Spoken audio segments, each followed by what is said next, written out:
Mga kabunyog, mga kababayan, magandang araw po sa inyong lahat. Welcome po sa isa na namang episode ng ating talakayan dito po sa aking bagong social media platform, Attorney Enzo Bunyog.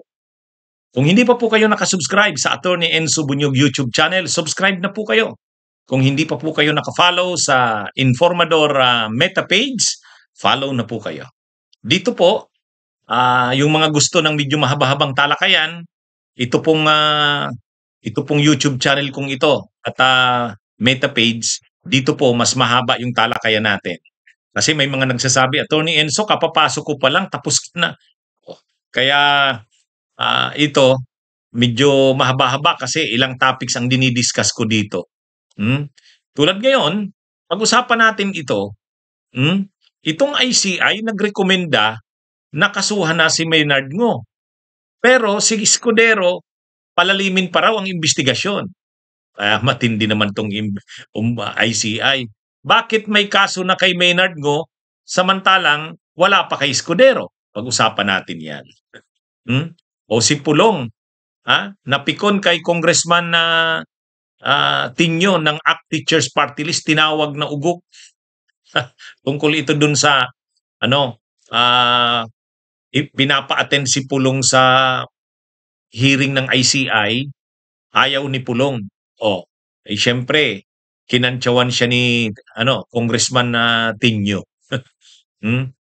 Ito, ang isa pang pag-usapan natin, controversial yung Bukana Bridge. Mainit yan ngayon. Pinag-aagawan ng mga pro-BBM at saka DDS.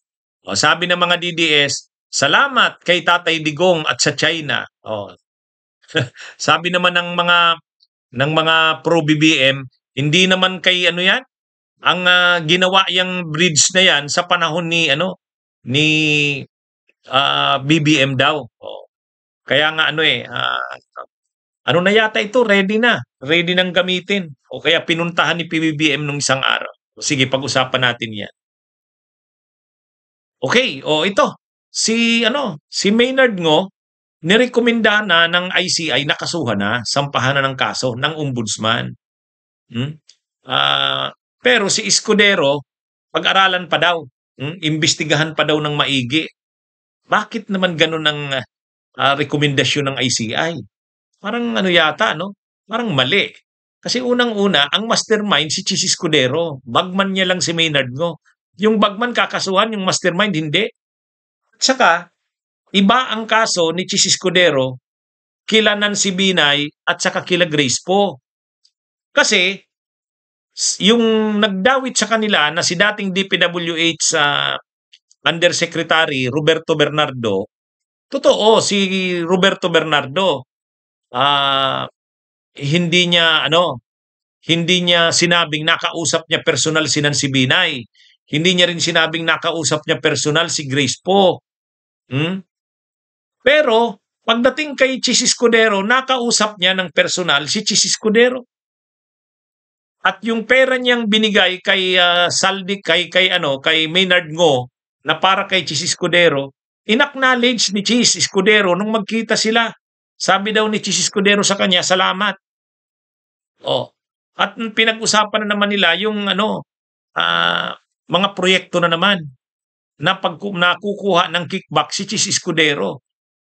Kaya bakit ang kay Chis Escudero kailangan pang palalimin ng investigasyon samantalang malinaw ang pagkakadawit ni dating DPWH Yusek Roberto Bernardo kay Chis Escudero. Si Bong Revilla, ganun din naman ang sinabi ni Bernardo, nakausap niya at siya mismo ang nagdala ng pera. Dito din naman kay Chis Escudero, nakausap niya rin. At si Bernardo rin ang nagdala ng pera kay Maynard Ngo kasi yan yung bagman ni Chis. Kaya kung ito ay kakasuhan na si Maynard Ngo pero si Chis Escudero hindi pa, medyo nakakaano yan. Ano bang plano? Anong gusto bang mangyari ng ng ICI? Aabsultuhin si Chis? Kasi parang naghugas kamay ang ICI. Pagdating sa kanila, ayaw nilang magrekomenda na kasuhan na si Chis. Bahala na ang ombudsman. Ewan natin din kay Boying Rimulya.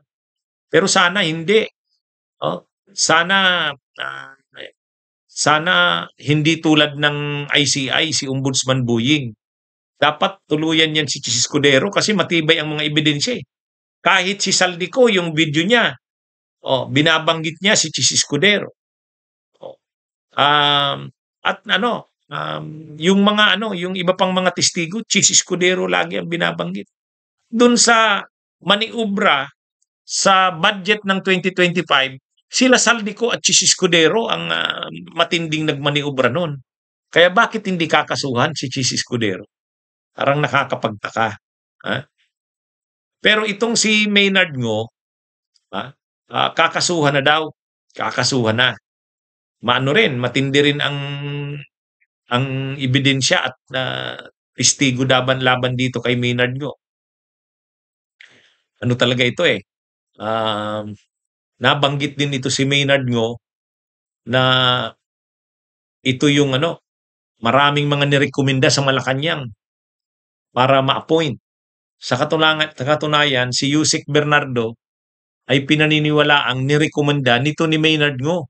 Aside pa sa rekomenda ni ng mga estrada kasi malakas si Bernardo sa mga estrada. Pero sa libro ni Attorney Vic Rodriguez, pinakita niya doon yung table, nandun yung mga nirerekomenda sa Malacanang na ma-appoint, tapos sino ang nagrekomenda? Si Yusek Bernardo ang nagrekomenda, itong si Maynard Ngo. Kaya napaka nito ni Maynard Ngo, napaka-kontrobersyal.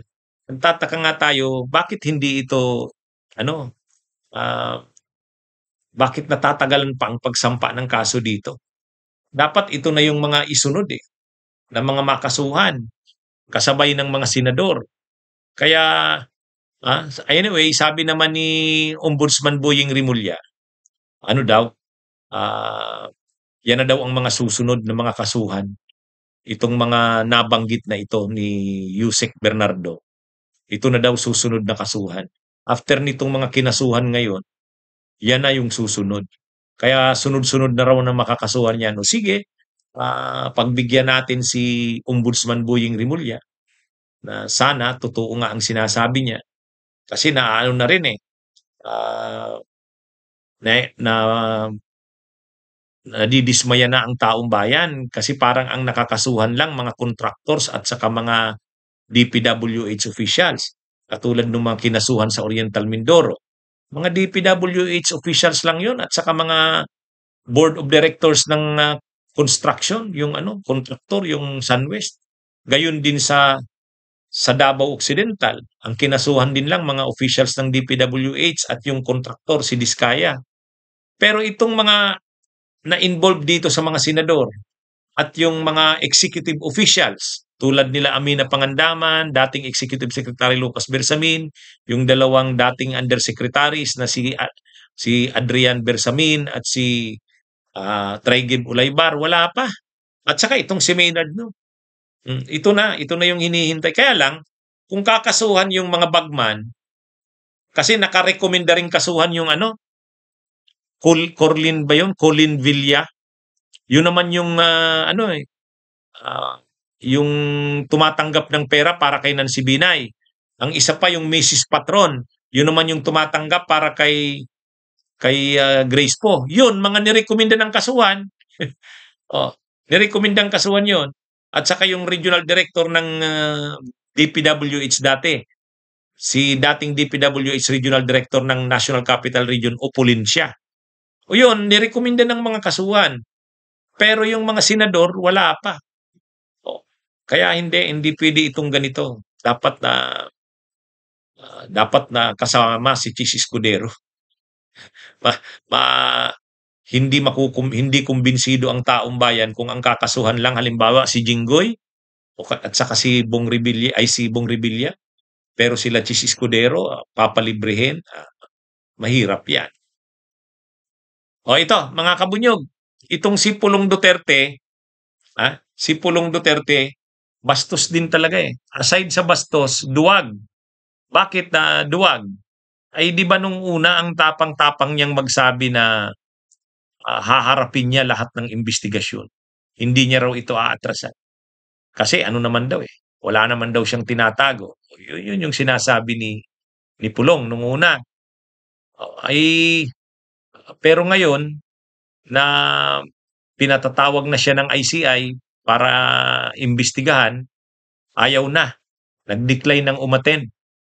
Kasi ano daw, wala naman daw sa kanilang mandato ang ICI, walang jurisdiction ang, ICI sa kanila, sa mga kongresista at saka ano daw 'yan, parang lutong Macau na daw 'yan kasi kay Marcos daw 'yan na binuo yang, ICI na 'yan kaya wala daw diyan aasahan.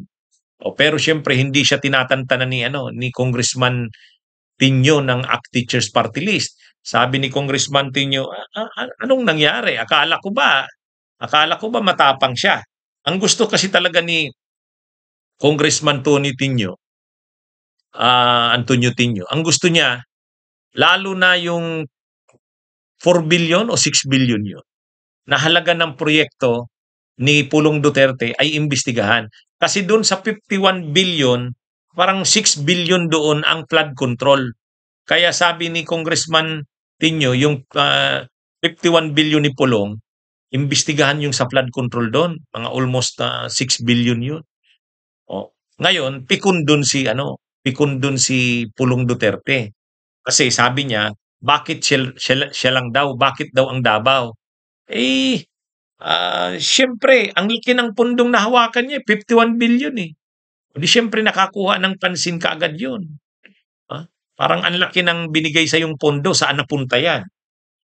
Kaya walang basihan para sabihin ni Pulong na parang sinisingle out siya. Siyempre iba yung kaso niya kasi hindi ka naman speaker, hindi ka appropriations committee chair, pero 51 billion yung pondo mo. At sa 51 billion na yan, 6 billion yan yung sa flood control. Kaya talagang pa-imbestigahan ni Congressman Tinio.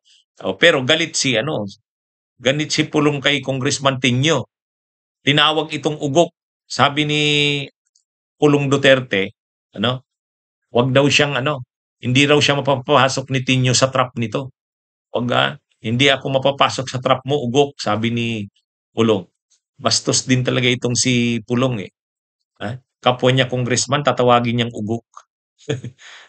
Anyway, napipikon lang yan si Pulong kasi nga talagang hindi siya tinatantanan ni Latinyo ng Makabayan Black. Ay mali-mali na pati ang akusasyon ni Pulong kay Latinyo sa Makabayan Black. Sabi niya, Duterte lang naman ang inaano nyo, pinupuruhan nyo eh. Yung administrasyon ng Marcos hindi nyo naman iniimbestigahan dahil magkakasabwat kayo. Sabi, kumbaga ang pinapalabas ni Pulong, ang Makabayan Black ay pro-Marcos at kasabwat si Marcos. Ang gusto lang daw na imbestigahan ay Duterte pero yung Marcos daw hindi. Pero mali yan eh. Mali yung sinasabi na yan ni Pulong. Yung sinasabi niya na yung Makabayan Black, Duterte lang ang iniimbestigahan, hindi. Sa katunayan, yun nga ang pagkakaiba ng rally ng Luneta at yung rally sa EDSA PPM. Yung rally sa EDSA PPM, sa simbahan at saka civil society. Doon walang panawagan na Marcos resign. Pero pagdating doon sa Luneta, yun ang inorganize ng Makabayan Black nila Congressman Tinio. Doon, ang panawagan doon, Duterte at Marcos panagutin. Kaya mali-mali itong si Pulong. Hindi totoo yung sinasabi niya na yung Makabayan Black parang selective. Pinapaboran lang yung kapag Duterte kinakalaban pero pag Marcos daw hindi. Mali. Mali yung talagang hindi nito alam ni Pulong yung nangyayari. Kaya ngayon, sa sobrang galit niya dito kila Congressman Tinio, bastos na ang kanyang mga sinasabi. Imagine niyo naman, Congressman, tatawagin niya ugok. Pero sa bagay, ano namang maasahan mo sa mga Duterte? Bastos naman talaga. Anyway, itong tungkol sa tulay, itong Bukana Bridge, pinag-aagawan ito ngayon ng mga pro-Marcos at mga pro-Duterte. Ang pinag-aagawan nila yung credit. Sino nga ba ang nagpatayo ng Bukana Bridge na yan? Kasi yari na eh. Nagko-connect niya ng dalawang areas ng Davao City. Kaya mga 400 yata yan meters ang haba. malaking tulay. Parang 3 billion ang halaga ng project na 'yan. So ngayon ang pinagtatalunan ng mga DDS at saka nung Pro-BBM, kung sino nga ba ang nagpagawa ng tulay na 'yan. Kasi siyempre binisita ni PBBM nung isang araw kasi patapos na siya, 'no, patapos na. 2026 yata gagamitin na, eh. O ngayon, nagsalita si Sara Duterte, sabi ni Sara Duterte, salamat daw sa kanyang ama, kay Digong, at saka sa China. Kasi ang nagpundo daw niyan, China. Ang lumaka daw niyan para mapunduhan, si Duterte, si Digong. Oh. Anyway, yan din yung nagiging mensahe na ngayon ng mga DDS, mga supporters ng DDS at vloggers. Sabi nila, credit grabber daw si PBBM. Oh. Eh siyempre, todo depensa rin yung mga vloggers na pro-BBM. Oh, ang sinasabi naman ng mga supporters ni Marcos, ang sabi naman nila, totoo, kay Duterte yan na kay Duterte yan na-approban. Pero yung mahabang panahon na pinatrabaho yan, yung talagang pagsisimula ng patrabaho hanggang matapos kay PBBM. Bagamat na-aprubahan daw yan kay Duterte. Pero hindi naman daw nagsimula ang construction sa panahon ni Duterte. Yan ang sabi ng mga pro-BBM. Oh, sabi nila, nagsimula ang construction sa panahon na ni PBBM hanggang sa matapos na. O at saka hindi naman daw ang plano daw na yan hindi rin nagsimula kay Duterte, kay Pinoy. Kaya ito ibig sabihin mga kabunyog, yung Bukana Bridge na yan na pinagtatalunan nila, pinag-aagawan nila, yung plano at design kay Pinoy. Doon kumbaga na-conceive yung plano. Doon na pati yung design, costing. Kaya lang si Duterte ang ang kumbaga nakiusap sa China. Siyempre, China di walang problema yan kay pag pinakiusap ni Duterte, pagbibigyan ng China.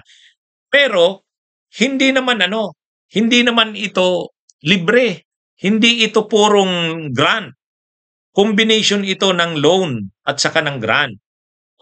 At saka sabihin pa nating China ang nagbigay ng grant at loan, pero ano naman ang naging kapalit niyan? Ang naging kapalit niyan yung West Philippine Sea natin. Ibig sabihin, pumayag si Duterte na okay, punduhan ng China yan, ang iba utang sa China rin, pero kapalit niyan, hindi niya kukontrahin yung mga gagawin ng China doon sa West Philippine Sea. Oh. Kumbaga, yan din ang nakakabit yung pag-construct ng tulay na yan doon sa issue ng West Philippine Sea. Kaya lang, anyway, hindi nga yan nasimulan sa panahon ni Duterte. Nasimulan na yung patrabaho na talaga, yung bidding, notice to proceed, hanggang sa actual na construction, kay PBBM na daw. Kaya yung 2023, 24, 25, kung saan kinonstruct talaga yan, panahon daw ni PBBM. Kaya may right din si PBBM na mag-claim na kanya din yan. Anyway, bahala silang mag-away dyan. Ang malinaw dyan, totoo nga na ang proyekto na yan dumaan sa 3 presidente. Kay Pinoy, kasi doon nagsimula yung plano at ideya ng plano na yan. Pero si Duterte yung lumakad sa China ng grant at utang niyan. Tapos, pero hindi nagsimula sa panahon ni kasi may mga problema pa. Marami pang mga problema, hindi kaagad nasimulan. Inasikaso yan na masimulan at hanggang matapos, mapunduhan, panahon na ni PBBM. Kaya ngayon, dahil patapos na, nandun si PBBM, binisita yon. Dito ngayon nagre-react yung mga DDS. Credit grabber daw si PBBM. Anyway, bahala kayo niyan. Marami naman talagang ganyang proyekto na tulad din yan ng Skyway. Kiniklaim ni Duterte, kanya. Pero ang totoo, nagsimula yung project kay Pino, yung Skyway 3. Skyway 3, PPP yun Private-Public Partnership. At ang kapartner ng gobyerno doon para i-construct yung Skyway 3 ay yung San Miguel Corporation Infrastructure, is MC Infrastructure ni Ramon S. Ang. Nasimulan yan sa panahon ni Pinoy, pinagpatuloy ni Duterte. May mga ganun naman talagang proyekto. Kaya mahirap din sabihin na kay Duterte ba yun? Hindi rin masabi. Kay Marcos ba yun? O kay PBBM? Hindi rin. Mula nga kay Pinoy, kay Duterte, hanggang kay Marcos. Kaya yung sabihin din ng mga DDS na ano, parang kay Tatay Digong nila lang yon, mali rin. Anyway, ganyan sila eh. Nag-aagawan ng credit eh. Nag-aagawan ng ano, ha? Oh. O, mga kabunyog, mga kababayan, yan yung Bukana Bridge. Totoo naman ang nag-finance niyan, China. Pero hindi rin naman grant. Ibig sabihin, hindi rin libre. May grant, may utang, mix ng ano. At ang problema nga, yun na nga, inano nga ng China, pininance nga ng China. Pero ano naman ang naging kapalit? Yun yung malo. Yung kapalit. Kasi ang naging kapalit niyan ay yung ating West Philippine Sea. Ang problema kay Duterte nang tinanggap yung kasunduan niyan sa China, parang ang ginawa na ng gobyerno, hindi na nilabanan ng China sa ginagawa nito sa West Philippine Sea. Yan ang malungkot na nangyari diyan. Anyway, yan mga kabunyog, mga kababayan, magandang araw sa inyong lahat. Mabuhay po tayo.